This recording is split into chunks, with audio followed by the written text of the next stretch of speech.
I like to go for long walks, walks that cleanse the lungs and cleanse the spirit. This walk, though, has particular meaning for me, and it's a pilgrimage I make every year at this time.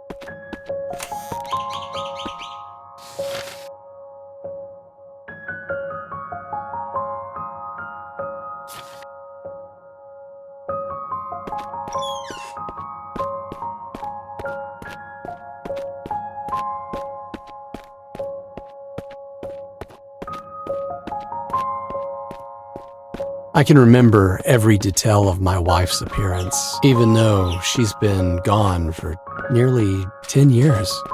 I remember how her cheekbones would rise when she smiled.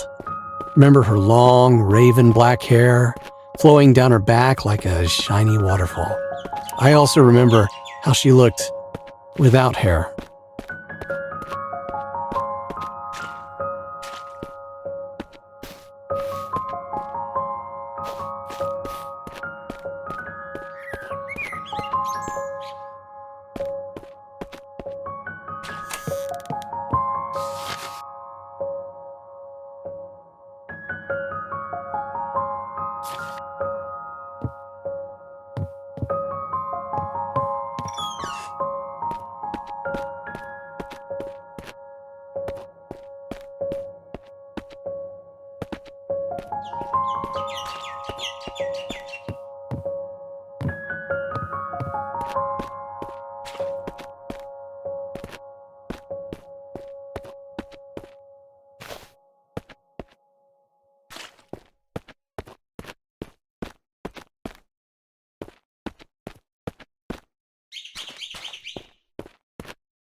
She was still beautiful, and she could still smile, but not as often as she used to. The sickness came and went quickly enough, but when it went, it took her with it. I was only 31 years old at the time. She, 33, and our daughter, Emily, had only recently turned 6.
hard enough for a parent to raise a young child on their own, doubly so when that child is of the opposite gender, yet that's precisely the predicament I found myself in when Cassandra died.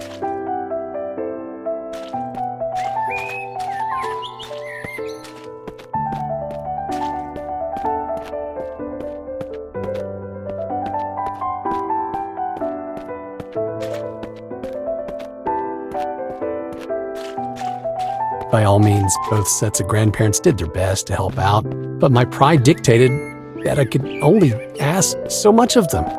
I needed to prove to everyone, not at least of all myself, that I could do this. I had no desire to be the all but absent father that my own had been, but an endeavor to spend as much time as I could caring for my daughter in the most direct way possible.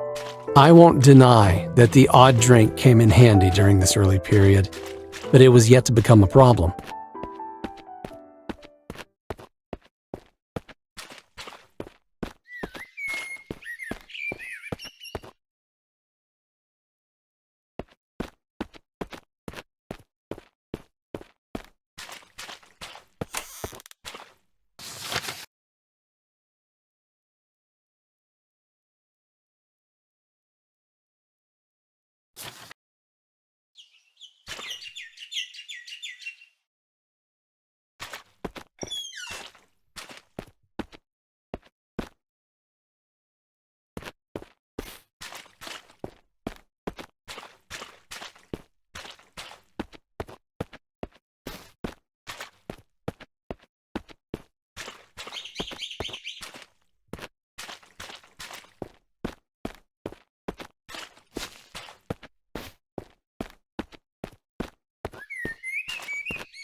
Much greater challenges in the early days were the ones that people would think almost trivial, ensuring my daughter was safe when she used public restrooms and that she cleaned herself properly when she was in the bathtub. Responsibilities that would normally fall upon the female parent when there is one.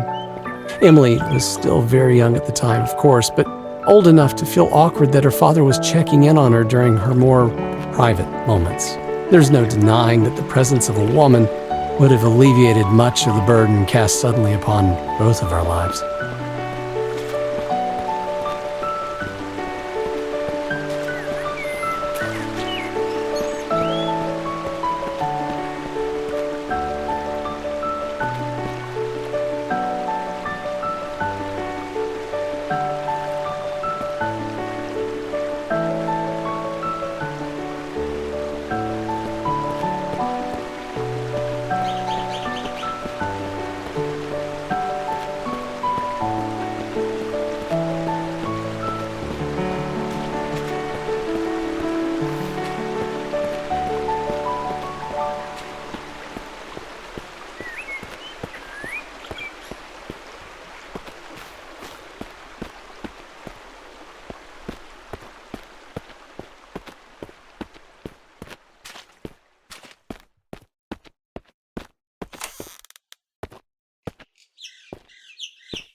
It's not like I didn't try to meet other women after Cassandra's passing. I even went on the odd date, but, well, between my teaching job and my responsibilities as a single parent, it was hard to not only find the time, but to find someone to babysit for the evening without calling upon the goodwill of the grandparents yet again. Most of all, though, it was impossible to find someone to fill the yawning void that Cassandra had left in her wake.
I never asked you to be alone, my sweet.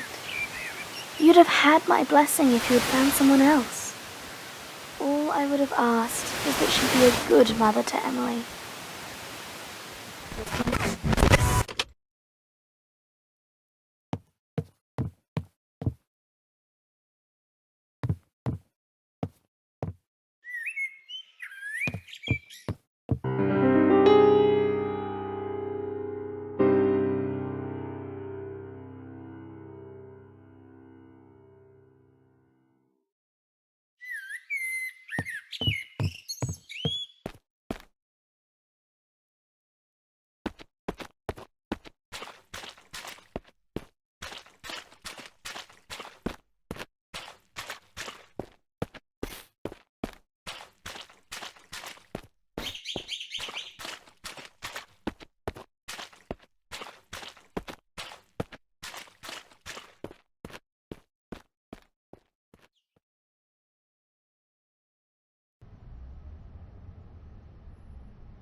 Ah, yes, I remember this evening. My wife left a note for me with a friend of ours who worked at a place called Danny's Cafe. Oh, she always did like her little games. We had a lot of good times in this district, made a lot of good friends, enjoyed a lot of good meals, but there are, unfortunately, other memories which I associate with this place.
The note says, "Dearest, come meet me at O'Doyle's at 6:30.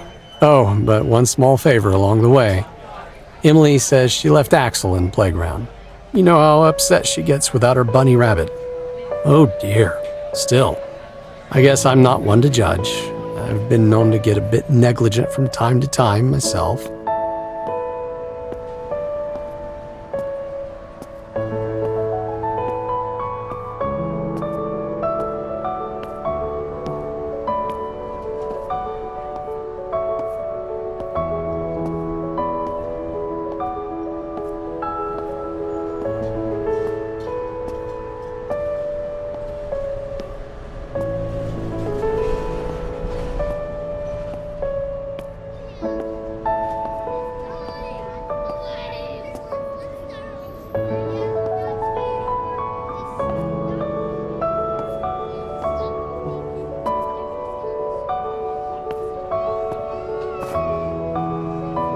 That's one errand run. Next stop, O'Doyle's.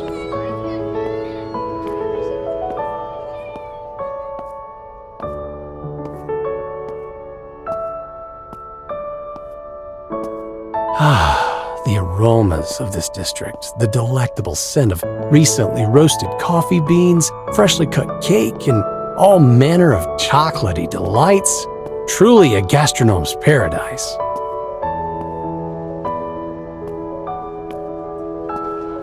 The last time Cassandra asked me to meet her here at night, it was to tell me she was pregnant. I wonder what the big news will be this time.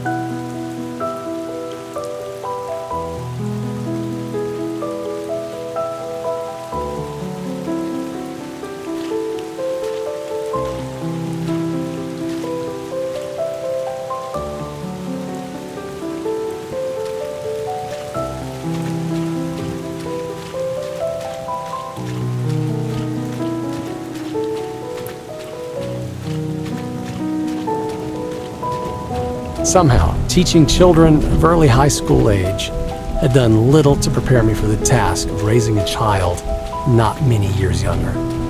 She still had an innocence at her age, while the scamps that I taught, I'm being a bit harsh of course, but well, the students that I taught were in the process of growing up very quickly, a little too quickly, some of them. I sincerely hoped that my Emily wouldn't be quite so precocious by the time she was that age.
I enjoyed taking my daughter on short trips, well away from the city. I didn't want her knowing nothing but schools and streets, which my own life almost seemed to consist of. I figured she needed to breathe a bit of nature every once in a while, enjoy a bit of fresh air. It's one thing to civilize a child, but another to deny them their childhood altogether. We both seemed to like the beach, especially.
Emily loved the water.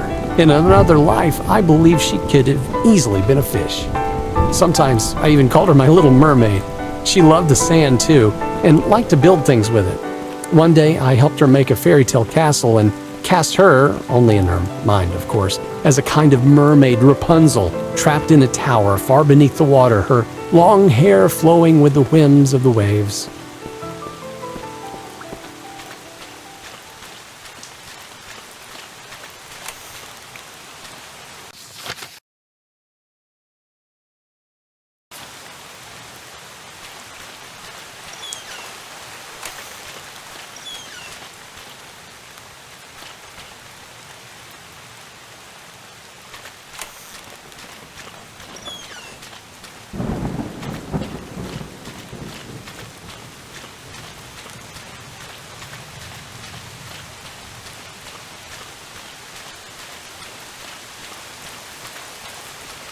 "Would you be my prince and come save me, Daddy?" she asked.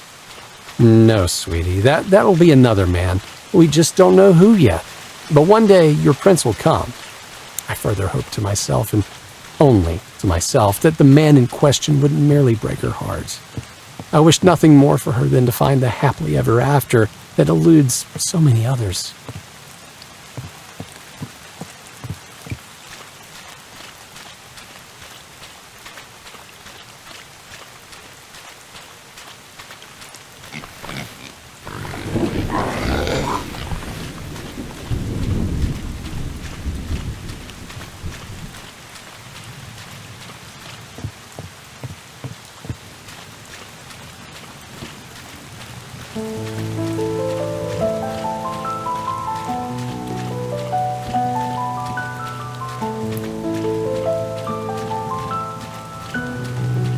For a brief time, when Emily was 7 years old, I managed to get involved with another woman for all of 6 months, another teacher at the same high school. When that ended, we did our best to go back to just being friends and colleagues, but it wasn't long before the woman in question happened to find herself a job at another school. I never knew whether I was the primary cause for her leaving, but knew that it was probably for the best. She only met Emily once. I don't think Emily liked her very much. Yeah, it was probably for the best.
I know you always acted with Emily's best interests at heart.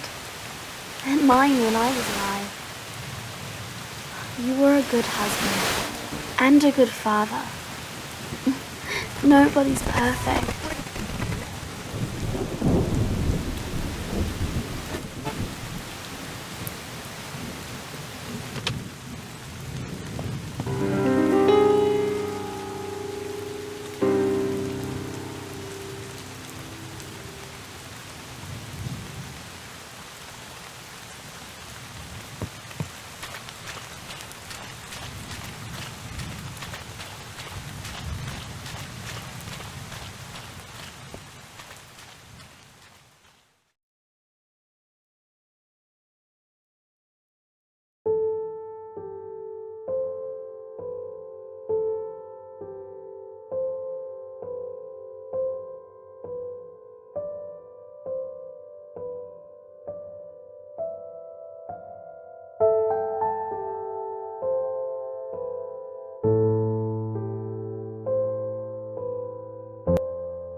Memories.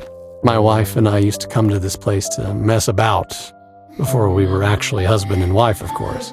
Her parents were a bit on the religious side, and, well, I'm not sure my parents would have appreciated us getting up to mischief in their house either. It wasn't glamorous, but at least we knew we could be alone here.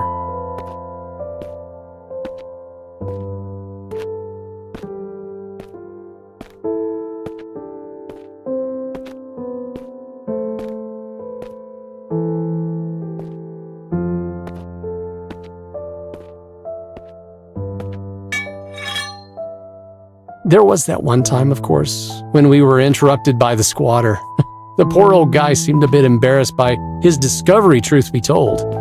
We quickly finished up our business and respectfully departed. During future visits, we made a point of keeping to the other end of the building, just in case.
Eventually, the place was condemned and torn down. It was no great skin off of our knees, given that we'd already moved on, but I always wondered about that homeless guy. I certainly hope he wasn't inside the building on the demolition day. He'd be long gone by now, either way.